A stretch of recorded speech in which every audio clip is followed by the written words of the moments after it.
Good evening and welcome to the evening news for Monday, October 28, 2013. I'm Avinash Ramzan. Thanks for joining us. In the headlines, Guyana hosts 16th Biennial CPA Regional Conference. Construction sector to benefit from new hardware store.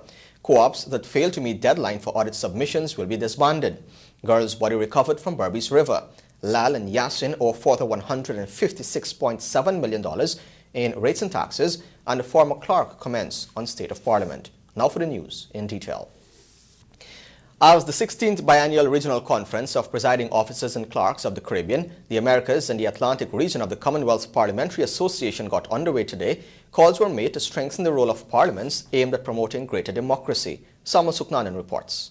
Speaker of the National Assembly of Guyana, Raphael Trotman, disclosed that this year's conference will seek to discuss and address pertinent issues affecting parliaments within the region. Trotman said topics ranging from the role of the Speaker in changing parliaments and to protect members' privileges to procedures, rules, conventions and practices will all be discussed. He urged delegates to be actively engaged in the discussions, which will ensure that there is some freshness to these meetings to achieve continuity, certainty and definition for the future. So the time is well nigh, I believe, when we must begin to draw closer to each other and fashion our own stream of parliamentarianism. As presiding officers and clerks, the duty is ours to lead the way. And so I ask, must we stay wedded and welded to the Westminster model and turn our backs to new innovations that are in place near and far? One such is the Committee of the Future that I became enthralled with when visiting the Parliament of Finland a few years ago. And how do we use technology as a bridge and a tool to deliver better governance and representation to the people, rather than see it just as a hindrance? Trotman said that as a region, there is a need for the Caribbean to implement new ideas that could be used outside and not always having to import Westminster practices and ideas. President Donald Ramotar also called on the delegates to take the opportunity to work towards strengthening democracy through more effective decision-making at the level of the National Assembly. The role of Parliament in the whole democratic structure cannot be overemphasized. It is here that representatives of the people meet, discuss, and debate issues. Its functions as a deliberative body is extremely important, since it brings clarity or should bring clarity to issues, and at the same time serve to educate and inform a population. Meanwhile, opposition leader David Granger in his remarks touched on the evolving challenges that face many parliaments within this hemisphere, but also stated that strengthening these institutions will only bring development. We must strive constantly, therefore, to protect our people's liberties and to strengthen the institutions of democratic governance and national security.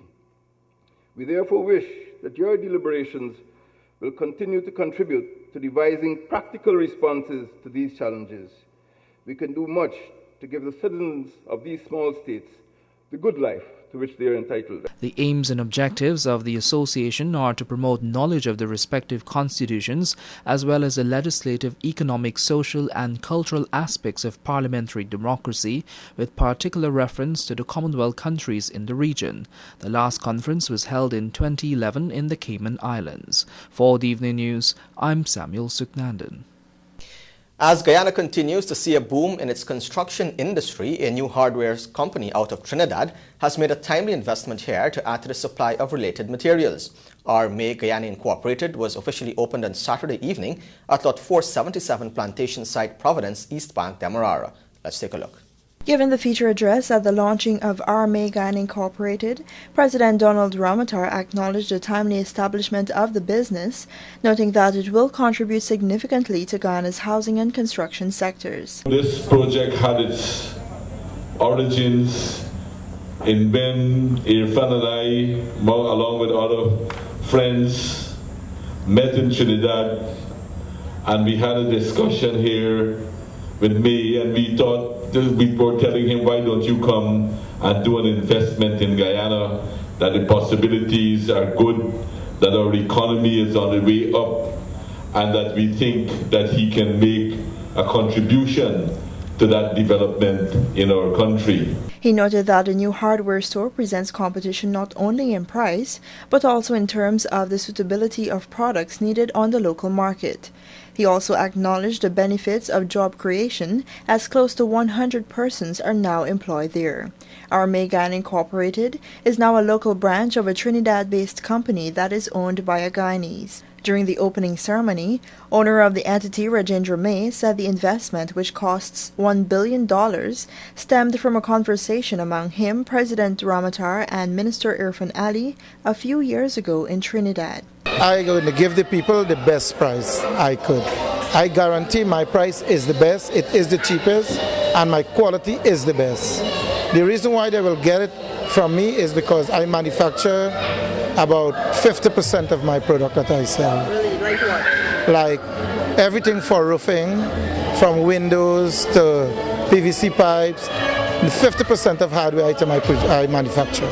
He said too that the lack of cheap energy here is a hindrance to growth and further expansion of lucrative industries that could become directly engaged in manufacturing. Energy is cheaper in Trinidad, so that's the reason why the manufacturing sector will not be so beneficial than Trinidad. The cost factor, everything lies on energy, and as long as energy is expensive, the price will go up. For the Evening News, Leanna Bradshaw. All cooperatives and friendly societies have approximately 1 month remaining to submit their financial audits to the Labour Ministry, failing which they will be disbanded. Samuel Suknanan tells us more. Labour Minister Dr. Nanda Gopal has warned that since the request for submission of audits was made 2 months ago, the ministry has been receiving financial audits from many cooperatives across the country. It was noted, however, that the ministry was still not seeing 100% cooperation. Dr. Gopal asserted that the ministry will not move to extend the deadline beyond November 30. Our mission is not to close down co-ops, not to take punitive action. We want to democratize them and we want to make them self-sufficient. He explained that the ministry was reducing the financial burden on these cooperatives by giving them the opportunity to do their own audits. But they'll have to comply with our guidelines for these audits, because we just don't want them to pick up an auditor from the street who is not recognized in these matters. So there must be certified audits done in every co-ops, and they must bring their books in order.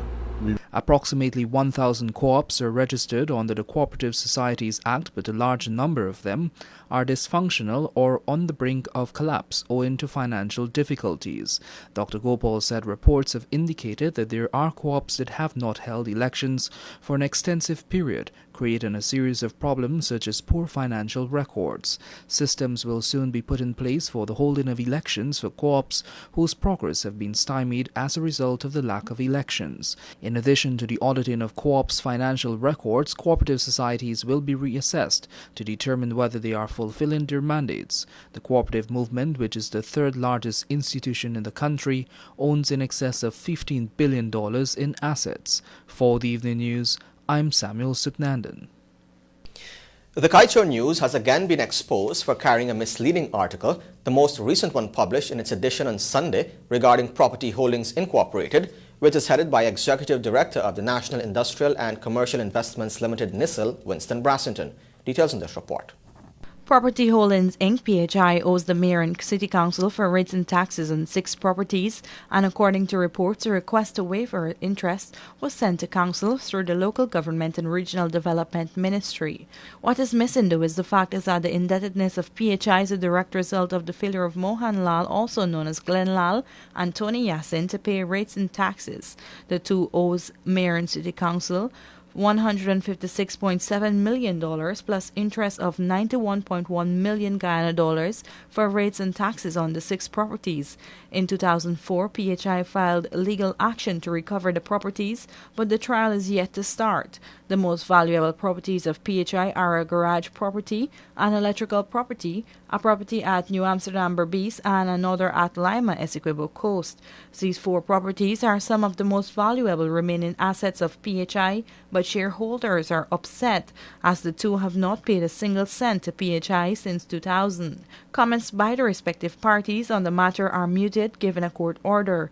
PHI, which has over 1,500 shareholders, was created in 1999. Each shareholder received shares in PHI at no cost.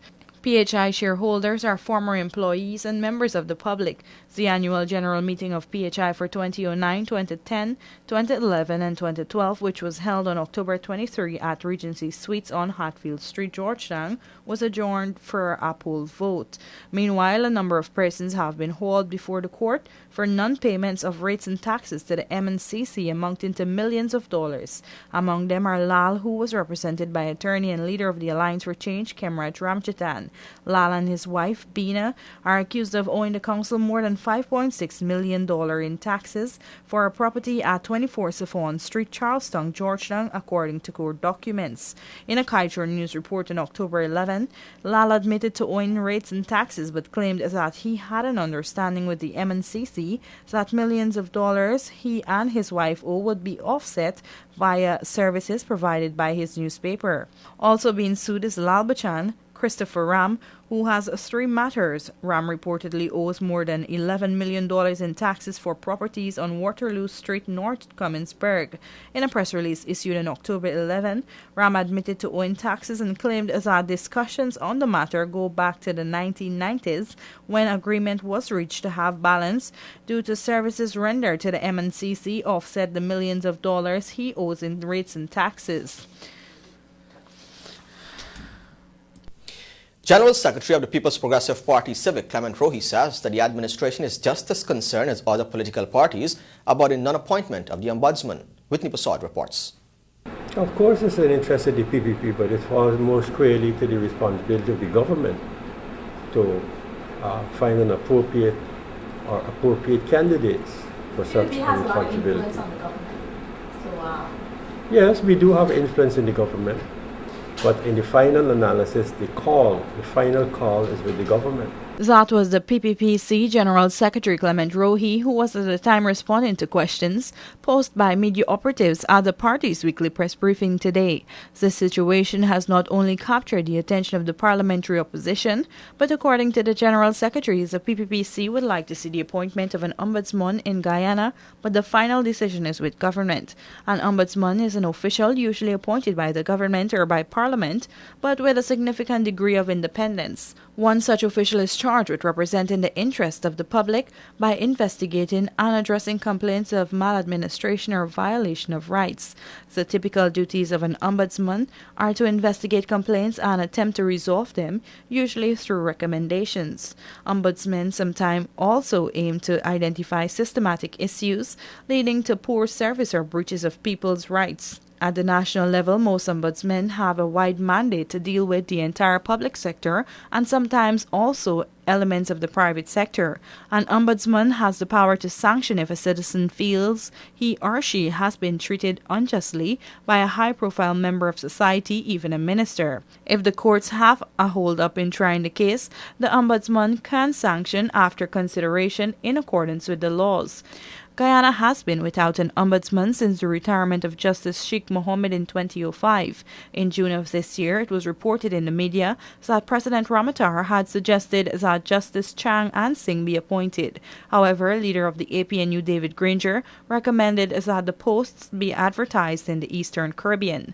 For the Evening News, Whitney Prasad. More news still ahead. Stay tuned. You're watching the Evening News.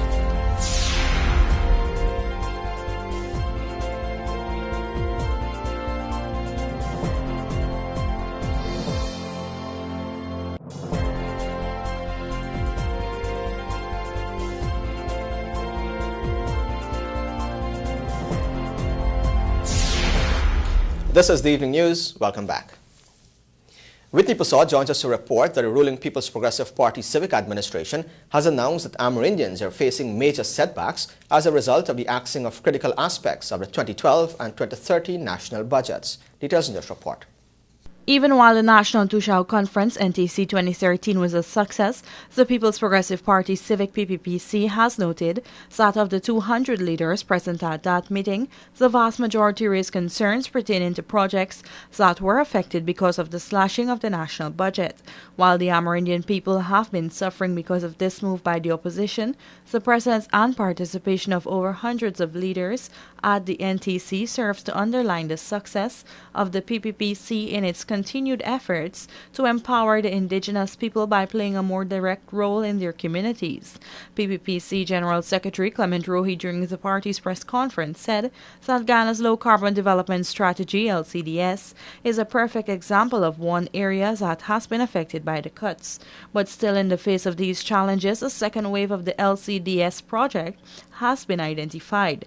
This could have only been possible through direct input and partnership of the Amerindian community. The party is also in agreement with the call to, quote, build climate resilience, not only on the coastland, but also in the hinterland, end of quote. We are confident that the LCDs will continue to place special efforts and focus in this area of concern. The People's Progressive Party has noted a resolution passed by the 2013 NTC on, quote, political parties on fair decisions related to the development and welfare of Amerindians, end quote. And the disclosure by Amerindian leaders that a lot of their development has been hampered by the actions of the AFC, APNU in cutting the national budget in 2012 and 2013. Rohi said that the PPPC will continue to fight for the restoration of the cuts in the High Court and welcomes President Donald Ramotar's announcement that the communities will continue to receive presidential grants which were slashed in the 2012 budget. He recalled that the Amerindian population was on a decline before 1992, but this group of people is now allowed to make their own decisions and progress is continuous in the many communities throughout Guyana. But all is still not well according to Rohi.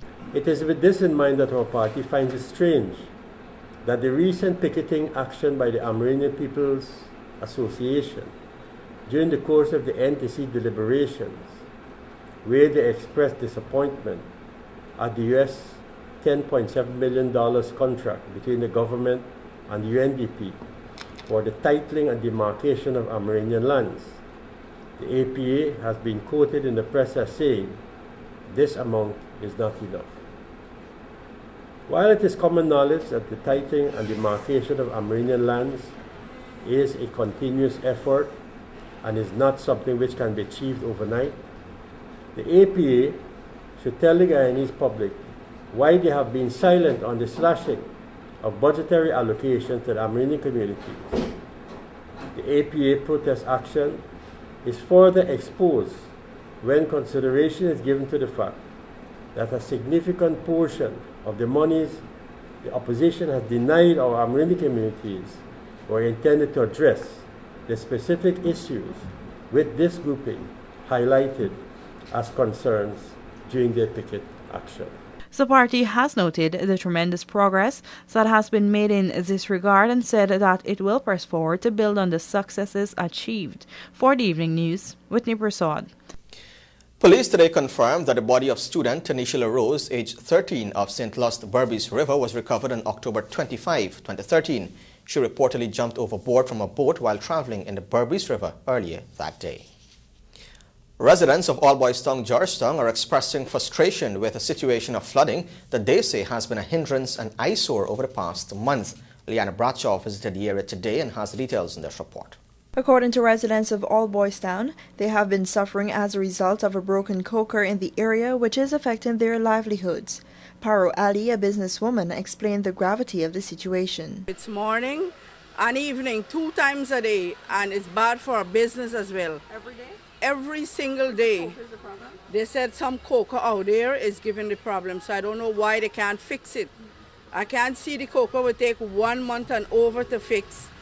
We just need an urgent attention to this. She noted that villagers have made formal complaints already, and City Mayor Hamilton Green has even been in the area, but still they have seen no progress thus far. One other resident who called himself Ishmael also confirmed this. The mayor was here 3 weeks ago and he just watched it then go. He spoke to residents? No, come for find out two more them 3 people. Something happened with the coca and it's not closing. So every time they tie the tie, this is what happened. It has been happening 7 weeks every day. You guys made a formal complaint? The newspaper write it up, so nobody are making no effort. Because all by slums. Residents say they have made formal complaints in addition to highlighting the issue to the media. They have noted that the flooding is affecting business as well as residents' personal hygiene and children's attendance at school. The water affected me a lot because you can't get to do anything. Right now I gotta go for my daughter and I can't even get to go fishing. Areas flooded include Hogg and James Streets and other surrounding areas in All Boys Town. For the Evening News, Leanna Bradshaw. Former Clerk of the National Assembly, Frank Narine, said the current state of affairs at Parliament is unfortunate given the fact that government's work is being stalled. Samuel Suknanan reports. The former clerk of the National Assembly said he is saddened by the way things are happening in Parliament, as it only leads to having less being done, which in general hampers development.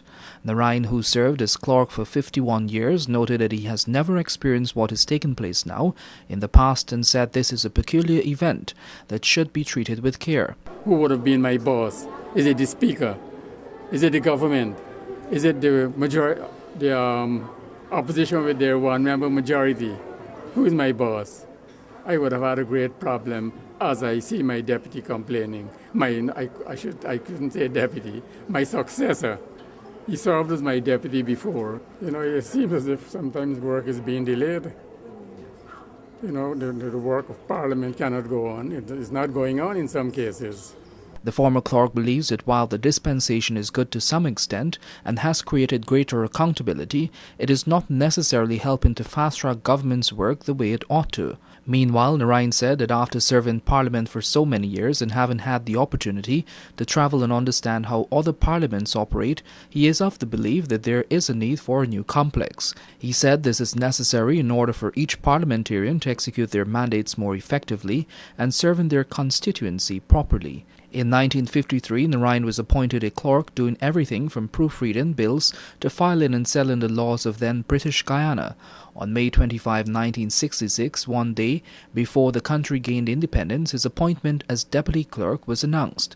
That appointment became effective in September of 1966. Shortly thereafter, he was appointed clerk of the National Assembly until his retirement in 2002. For the Evening News, I'm Samuel Suknandan. More news still ahead. Stay tuned. You're watching the Evening News.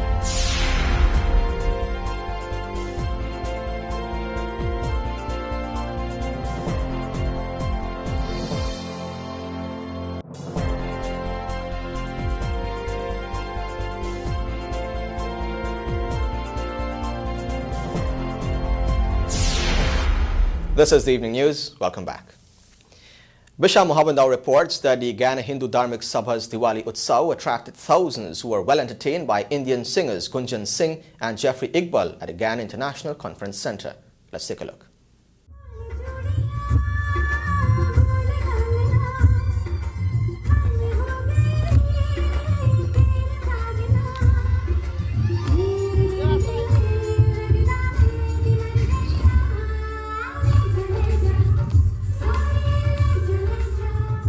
That was Gunjan Singh at her best as she thrilled thousands who flocked the venue for the event on Saturday evening. She belched out a number of hits that had patrons cheering and tapping their feet.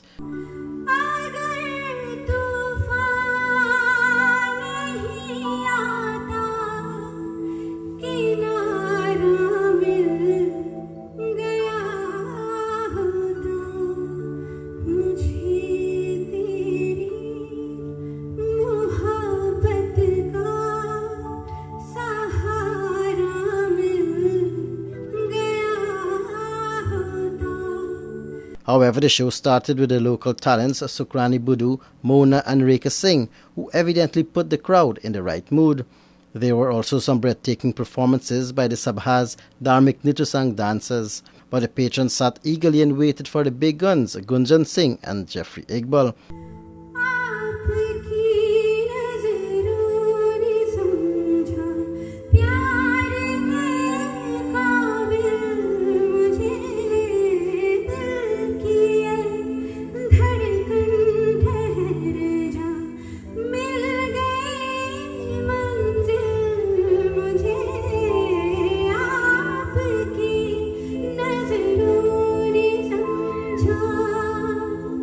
By this time, the rain started and lasted for some time, but soon after, Iqbal made his appearance on stage to the delight of those who remain. With his melodious and spirited voice, he engaged the audience to the maximum. Singh and Iqbal also performed several duets together, which sent the crowd into frenzy. Their coming together was definitely a bonus for the patrons, who braved the weather to be a part of the action.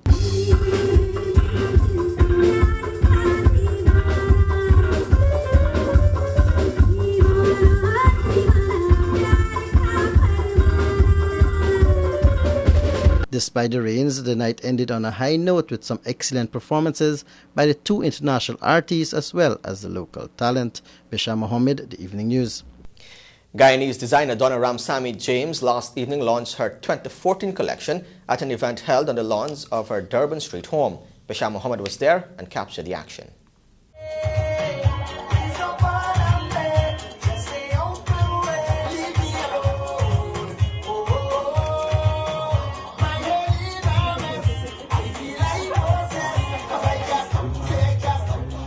The audience was treated to a 45-minute presentation which featured more than 140 pieces for men and women.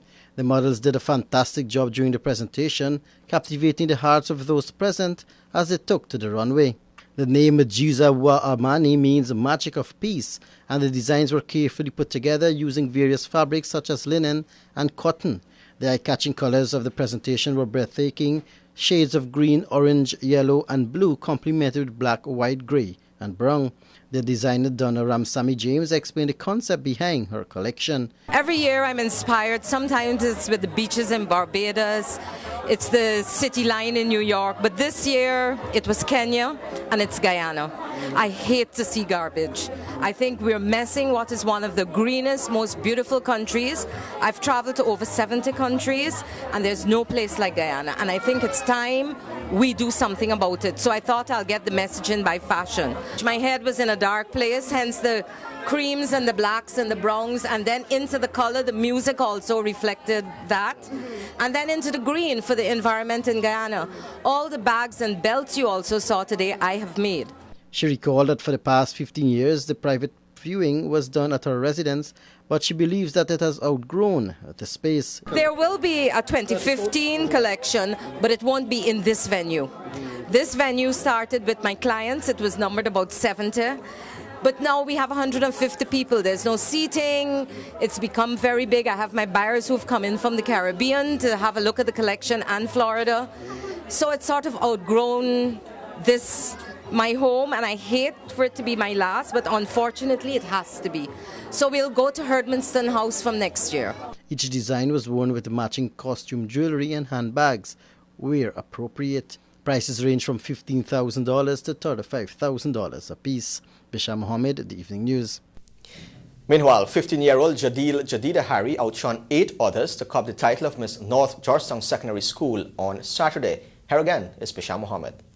That was JDL Harry answering her final question, which was enough for her to capture the judge's heart. Apart from the crown, she also won prizes for Best Introduction, Best Talent, Best Evening Gown and Best Stage Appearance. Coming in as first runner-up was Cindy Ann Khan, while Yunella Burkett copped the second runner-up spot, followed by Janelia Stewart in third place. Zaharia Wilberg secured the fourth runner-up position. Wilberg also copped the prize for Miss Congeniality, while the Most Disciplined award went to Jehezebeth Ferdinand. The teenager with the best smile throughout the competition was delegate number 4, Cindy Khan. The newly crowned queen explained that she will represent the school to its fullest. I'm very excited and happy and proud of myself. I will improve learning in my school and bring about the awareness about the plight of sexual abuse among children in Guyana. I would like to thank everybody who came and supported me, my parents, my dance instructor, everybody. However, from the beginning of the contest, the newly crowned queen was on the leaders' board, full of confidence and charm, and topping it off with a unique smile. She performed a dramatic dance piece to support her platform entitled The Eradication of Sexual Abuse Among Children. The activity was organized by the North Georgetown Secondary School Alumni Association and the Parents Teachers Association. Bisham Mohammed, The Evening News. Stay tuned to The Evening News. Sport is next, sponsored by Macor.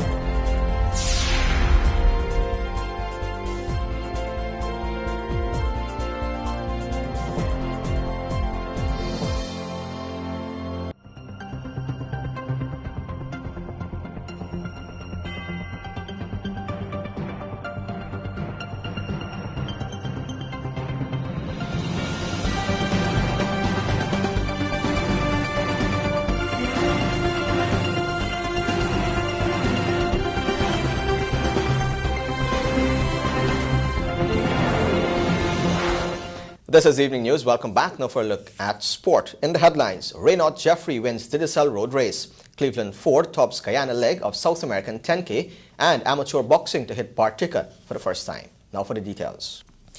He was out of competition for close to a month, but that was no deterrence as Raynaud Jeffrey reminded his adversaries of how fierce a competitor he is on the country's roadways. With a strategic move, the East Coast Demerara riding sensation powered to victory in the senior category of the second annual Digicel Breast Cancer Awareness 78-mile road race from Linden to Georgetown on Sunday, easily carting off $250,000 and a Digicel trophy in the process. Here are details. The race attracted 70 starters, and the senior and junior riders started at David Rose Avenue in Linden, with Jeffrey being the pace setter in the early stages. When race officials stopped the clock at the finish line opposite the National Park entrance on Carifesta Avenue, Jeffrey was timed at 3 hours, 3 minutes, 5.31 seconds. It was yet another convincing victory for the talented rider, who has gained the unofficial title of Beast of the Roadway as he captured the biggest cash prize in the history of local cycling. Jeffrey later explained his strategy to the media. The only game plan I had, I couldn't come down with them because I don't know what I get beat. So all I had to do was catching cramp, and I had to keep attacking all the time because I don't know that the only way I can hold them. And coming down to the bottom, I don't know if I come down with them, I can't get nothing. So I had to attack all the time. Who was the biggest challenge in the race? Well, Alonso went looking strong. Well, Jaron, he was dropping a little, so I don't know. I gave Jaron under control, but just Alonso went watching all the time, and Godfrey Polidor. Jeffrey, who took an early lead in the race, said he was very confident of toppling the other riders and claimed the top prize. As soon as the race started, I was feeling good, so I said I want to carry the race hard from the starting. So I don't know coming down to the bottom, I'm going to hold all the sprint to them. Because coming down to the bottom like 80 miles and everything, then I just feel good and everything, so I knew it would hurt. Godfrey Polidor finished a distant second after a close sprint with Alonzo Graves, who occupied third spot, while Linden's Ervil Hines, Jerron Williams and Albert Philander rounded off the top 6 finishers in that order. Michael Anthony won the junior division, while Junior Niles was the leading veteran, and Hazina Barrett took top honours in the female category. Yes, I was expected to be victorious because I recently came back from the championship in Curacao and I'm in full condition and it was very okay. It was much challenging, but it went off well. Now, at what point in time did you know that you have the race in your hands? Oh, when we get around on the circuit. That was when we had to go for the last 2 laps. That was it. I feel more confident than ever on the lap. At the presentation ceremony which followed, Chief Executive Officer of Digicel Guyana, Gregory Dean, expressed his company's commitment to the fight against breast cancer, adding that Digicel will continue to sponsor the race and work to make it better every year. I know everyone has different, opinions and views in terms of how we can make this race a bigger and better race, and we're happy to take those on board and make next year an even bigger race than we had this year. But once again, I'd like to thank all the cyclists for participating and wish them well, I think, in the 5-stage competition that's coming up soon. The race, which was a collaborative effort of Digicel Guyana, the Guyana Cycling Federation and the Roraima Bikers Club, was designed to heighten awareness of breast cancer, a disease which has been plaguing women across the globe. It was held in October to coincide with Breast Cancer Awareness Month. And later in the day, Cleveland Ford captured the Guyana leg of the South American 10K road race with an inspiring performance that also ended in the National Park on Sunday. Here's Tristan Joseph with the details. Known as the Little Kenyan, Cleveland Ford clocked 32 minutes and 36 seconds, outsprinting Grenada's Sharon Paul in the final 400 meters to win the top prize of $1,000. Paul was second in a time of 32 minutes and 49 seconds, while Kelvin Johnson finished third in 33 minutes and 23 seconds. Cleveland Thomas was fourth in 34 minutes and 1 second, while Dennis Horatio rounded out the top 5, clocking 34 minutes and 21 seconds. On the distaff side, Grenada's Kanisha Pascal took the top honours, winning the event in 42 minutes and 28 seconds, while Guyana's Alaika Morgan took the second spot in 42 minutes and 35 seconds. 3-time Carifta gold medalist Javina Straker was third in 43 minutes and 18 seconds, while Andrea Foster came in fourth with 44 minutes and 2 seconds. Iselda Tamir of Suriname was fifth in 44 minutes and 32 seconds. Cassie Curtin of Linden won the female junior category, clocking a time of 47 minutes and 2 seconds, while Carl McKenzie took the junior boys category, clocking a time of 37 minutes and 43 seconds. Ian Archibald took the men's 40-55 Masters in 40 minutes and 29 seconds, while Llewellyn Garner won the men's 56 and above Masters in a time of 41 minutes and 46 seconds.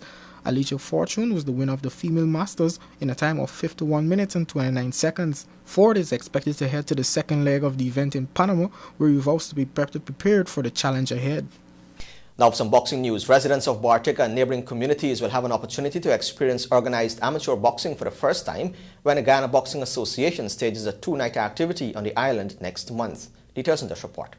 At the launch on Saturday at Vashi's nightclub in Bartica, it was announced that the event, which is a partnership of the Guyana Boxing Association and Red Earth promoters, will take place on November 15 and 16 under floodlights at the Bartica Community Centre ground.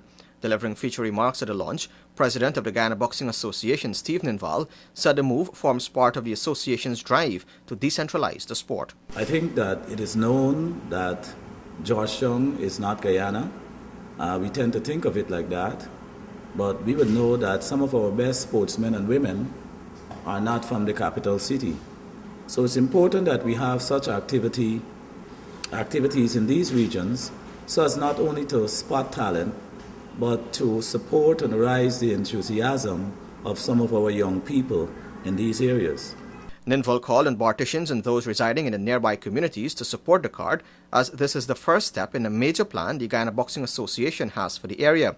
He revealed that personnel from the association will be designated to work with stakeholders in Bartica to ensure the talents are fully nurtured. Our technical director, Mr. Terence Poole, and our national coach, Mr. Winsell Thomas, we have positioned them to come to Bartica in the near future so as to try to iron out whatever little kinks the organizers may have and try to see how much we can help and support the smooth running of this event. Chairman of Red Earth Promoters, Sean Wilson, explained the genesis for next month's card. The entire initiative of this event, it was based on our Tongue Week activities that we had a few months ago, and we had a beach football. And after the beach football, they had a few guys who came up and they were interested in having some boxing. As a result of that, we get a few clubs together and we put that initiative together. And we had quite a reasonable turnout. And from that, it has given us the aspiration that Bartica have talent and that we can make boxing a success and we can have a champion out of Bartica. The inaugural activity has attracted corporate support from Banks DIH Limited through its Premium Bear brand. And finally, Haifeng Su was crowned National Junior Chess Champion by the narrowest of margin after pipping 2012 champion Anthony Drayton by half of a point on Sunday. Here are details. Competing on the final day of the Sasha Sells Junior Chess Championship at the Guyana Legion building on Carifesta Avenue, Haifeng Su accumulated 6 points to dethrone defending champion Anthony Drayton, who finished with 5.5 points. Su's only loss in the competition came in an earlier round against Drayton. Arbiter Irshad Mohammed, during an exclusive interview with this newscast, pointed out that the 2013 competition was highly competitive, as many as 3 players were in contention for the title heading into Sunday's final 2 rounds. In this year's competition, it has risen the standard of the competition among the junior. From throughout the year, we have seen the juniors improve tremendously, because last year you had a few juniors who actually qualified in the senior, and this year it is not going to be any different. With the National Junior Tournament now completed, Mohammed said the focus for the remainder of the year is competition for the senior chess players. After this tournament, we're going to have the senior qualifier, and then they're going to be the senior national, and then we have some rapid chess tournament planned for the rest of the year. We're trying to get one done on the Avenue of the Republic in front of the Ministry of Culture, Youth and Sports. So those are some of the things that we are working on presently. The National Junior Chess Championship attracted 8 players, namely Haifeng Su, Anthony Drayton, Roberto Neto, Davian Mars, Sharifa Ali, Saeed Ali, Omar Grant, and Rashad Hussain. And with that, we've come to the end of sport. Of course, you can find these stories and more in tomorrow's edition of the Guyana Times. And here's an invitation to join us on TVG Channel 28 and on Radio Guyana Inc. 89.3 in Essequibo, 89.5 in Georgetown and Environs, and 89.7 in Berbice and Unicary, Suriname. Stay tuned. Your Bridge reports next.